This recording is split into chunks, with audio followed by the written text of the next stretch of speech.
Thank you so much for joining us on the Photo Flunky Show, episode 74. All right, today we're going to be asking, what should you know about camera sensor sizes? Sensor sizes. You say that enough times really fast, it sounds like synthesizer. Don't drink wine before the show. No wine before the show. I don't have my orange soda. Hi, everybody. My name is William Beem. Hi, my name is Lee Beem. Today, we kind of want to talk about camera sensor sizes. Does it really make a difference with what you're doing? In some cases, maybe so. In others, maybe no. But before we get into that, I just want to let you know that show notes are going to be available at williambeem.com/episode 74, and you can get a transcript of the show there for free.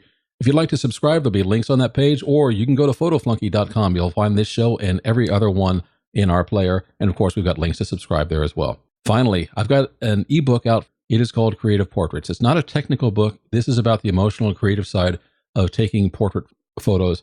And I would love you to get a copy of it. It is available at williambeem.com/free book.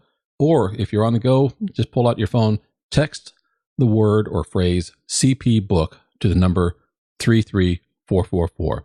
Talking about sensor sizes with photographers is just kind of, in some cases, it's one of those hot button issues. It's almost like Canon or Nikon. Do you have a crop sensor or do you have a full frame sensor? Heaven forbid, you should have something even smaller. I know, and this really intimidated me when I first got a camera. I couldn't even say I was into photography. And now when I see topics like this, I think, yay. After a while, you start to realize, in most cases, 80% of the time, it just doesn't matter. I've got nothing to prove. And most of these arguments are based on feeling of necessity to prove something to somebody else. I have nothing to prove. Let's look at some of the math going on here. And the photography industry is in turmoil right now, even though there are more photos being taken today than probably in the combined history of photography up until the past year or two. And that's because almost everyone has a camera in their smartphone and they're out taking photos all the time. And you know what? It works. It does, but it's not just that it works. The modern age now, I remember in the 1980s somewhere with microwave ovens, people used to say everyone wants to microwave this, microwave that. You want it quickly. You don't want to have to wait for things. Oh, yeah. There were people who actually got rid of their stoves, thinking the microwave would do everything they wanted to. Yeah. Speak to my mother about that when Dad got rid of the stove. Nowadays, people want to see where you are right now. And the advantage with the phone, and the reason it's so appealing to all these young people is, first of all, you have one anyway. And secondly, you can take a photo and upload it immediately, or you can broadcast live. So people want to see what you're doing right now. Nobody wants to wait for stuff. No, they don't. And that's a convenience factor. But we're not talking specifically about smartphones here.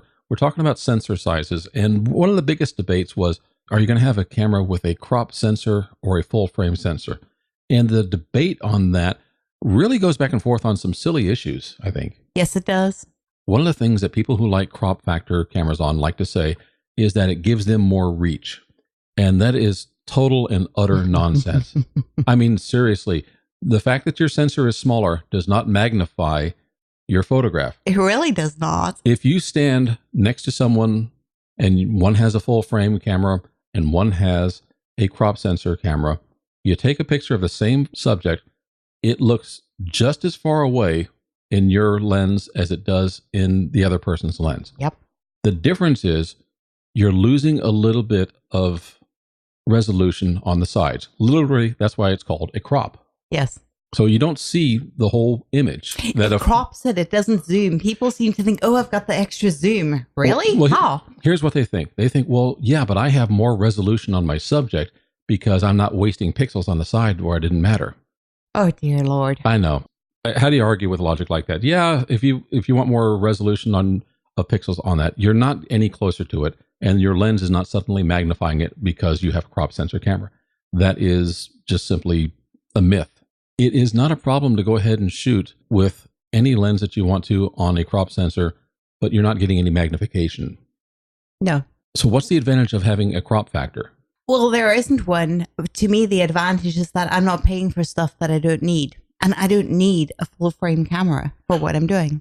Years ago, when my Nikon D700 came out, I made the decision I was going to get away from crop sensors. I'd had a D70 that I started with for digital, then got the D200. Both were nice cameras. I enjoyed them both. But I wanted to go full frame because I believed there was something magic about the full frame. There was, because I got a few things with full frame that I didn't get with a smaller sensor, but it would not affect the majority of my photos. The things that I got were, I got better bokeh. With a larger sensor, you simply get a finer Quality. you get a finer quality to the bokeh in your photographs. Also, it worked better at high ISO. Yeah, I'll give you that. It really does. You take a small sensor camera into a dark place when it has to crank up the ISO, you're going to have a lot of noise. The same could be true on a full frame camera. Some do handle noise better than others. My D800 handles noise much better than my D700 did. But I used to brag that my D700 could see in the dark. Look, I'm going to give it that one because I have a crop sensor camera. I've got a Nikon D7000, so it's not anything new, but I'm really happy with it. In low light conditions, I start getting a little bit uncomfortable once I'm cranking up beyond 1,000. But you know what? ISO. It will handle a lot higher than that. I'm just really, I'm anti-grain. But William's camera will go 10 times that much in ISO and have much better quality. Let me ask you this question. How many times are you taking photos in those circumstances? Not really. So why in the world would you want to pay for something that generally you're not using? No, that's true. A crop sensor or even an iPhone in good quality light can take magnificent photos. You would not really be able to tell the difference between a crop sensor camera and a full frame DSLR, or maybe in some cases even a medium format. I've been looking at medium format cameras these days, and I'm thinking, you know what? The resolution is larger on some of the full frame, or particularly the medium format. If you need to have a really like 100 megapixel camera, you're going to go medium format. You're paying for that. But when I look at the quality of the images, I didn't see the difference between paying a few $1,000s for a D800 and tens of thousands of dollars for a medium format. Maybe I don't see the difference because I'm not experienced enough. And she's making a joke because someone told her that once on a forum. But you know what? If you look at the photos, the question is there a look to medium format that you can or cannot replicate with DSLR? And honestly, I think that difference with modern cameras has kind of really diminished. It has. I mean, this week going back maybe 5-6 years, and somebody had taken a photo with a full frame, and then they'd compared it to a similar photo taken on a crop sensor and said, this is why it's worth splurging on the full frame. And I was honest. I said, I can't really see the difference. The person who posted it, I guess I offended them. I really didn't mean to.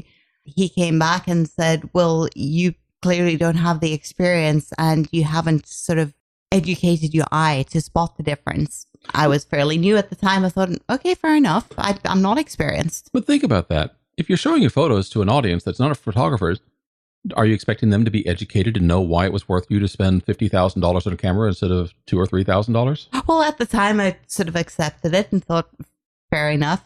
If I'd looked at that response to my question before, and I'd looked at it today, my response would have been... There are reasons why a lot of commercial photographers will shoot with medium format. And there's the things that they can tell themselves that, how much better it looks. And maybe, some camera comparisons, it does. But honestly, the difference is they can get larger resolution files, because if they're going to be making billboards or if they're going to be making large prints of these things, they need that resolution to help maintain the quality at larger print sizes. Yeah, and everything has its place. There's nothing wrong with a full frame camera. No. I just think the hype is overdone here, and too many people who don't need them feel like they need them. And one of the things, even though it's got a larger sensor and a medium format camera, one of the things I never really see are people trying to shoot photos in low light situations with a medium format camera. Yeah. When I go to a concert and I'm looking at the concert photographers, I don't see them out there with a $50,000 Hasselblad. I see them out there with a Nikon. Yep. Or Canon and DSLR, and they're shooting and they're getting great images as a result, and it's working great in the low light environment, but they're not out there spending $50,000, $60,000 on a camera to try and shoot in those low light events. If you go to a sporting event, look at the guys on the side with the 600 millimeter lenses. They're shooting DSLRs. They might be shooting the top end DSLRs, the flagship that have the high frame rate, but they're not out there with Hasselblad. They're or not. You don't see a lot of phase one at football games. I don't know anything about that. That's okay. She's never watched a football game. It was the phase one. Oh, well, we won't even talk about Leaf then. No. Okay, lost me. Here's our point. What we're trying to get to is don't let sensor size really grab you unless you're in a circumstance where you know that you need a larger sensor size. With your iPhone, you can take beautiful photos, but you're not really going to get a lot of bokeh. Apple's actually pulling a kind of a rabbit out of its hat in the modern cameras that it has to take two images and then blur the background and kind of, in post-processing in the camera to make it look like it's got bokeh. It doesn't, but it's a nice effect and it works for what most people need out of a smartphone. We have a tiny little Canon G7X Mark II that we just got. 20 megapixel point and shoot camera. We got it mostly for video, but we've been taking some photos with it and looking at them and thinking, wow, that's really nice. Yeah. It's only got a 1-inch sensor in it, but it's handling low light very well. I kind of want to do some time lapse with it. Yes. So a 1-inch sensor is handling low light nicely these days. Modern sensors are they've drastically improved since when I started shooting with digital in the early to mid 2000s. Yeah. Don't worry about your sensor size anymore unless you know that you need better bokeh. You need better noise control at high ISO. And occasionally, some of the image quality can be a little bit better. I've got a Nikon D800. It's now the D810 that's out. Those 36 megapixel files have really incredible image quality to them. Better. Oh, yeah. I mean, you can zoom into your photos and I'll look at them and think, I couldn't zoom to that level on my photos and keep the same clarity. But that is that particular sensor because, my old full frame sensor that was in the D700 couldn't do the same thing. So that's simply a matter not of the size of the sensor, but of the improvement in sensor technology. But it also comes down to knowing your purpose. I always say that, but really, does it fit your purpose? Or are you just wanting to do what the cool kids are doing? If you need to fit in and be popular, well, then get the good stuff. We're trying to help you save some money, basically saying that know if you need it before you go off and buy it. I have a lot of my photos these days are going to be portrait photography with studio lights or flash. I have no need for worrying about high ISO with that. And if anything, I want to shoot at the lowest ISO that I can. And I bet you that point and shoot, if it could trigger a flash, would probably do just as well. Maybe the lens quality isn't as good as the lenses I have in my DSLR, but the sensor image quality can do just as well. And I would be happy with that even because it's a lightweight and I don't have to lug a big heavy camera around. Absolutely. Basically, there is a difference if you're shooting certain types of photography. And I don't want to say at a certain level because that's just really, what does that mean anyway? You know what? It's not about level. It's about your subject. It really is. It's about your purpose. Like, what are you going to do with the photos? So yeah, it can matter, but to the vast majority of us, we can take absolutely wonderful photos without it. All I'm saying is I refuse to be intimidated and spoken down upon because I choose what's best for me. It's just as good. And I'm jealous because yours is lighter than mine is. And to go walking around and taking something, dragging that big, heavy full frame around, I'm kind of over it. That's why I've got the point and shoot now. Yes. And just one last thing to think about. If you're worried about taking photos in low light, do what I do. Put it on a tripod.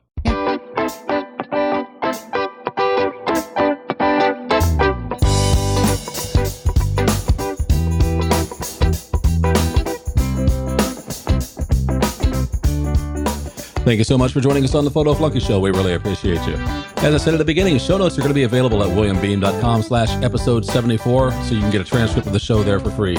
Also, there'll be links to subscribe to the show on iTunes, Google Play Music, Blueberry, Stitcher Radio, and so forth.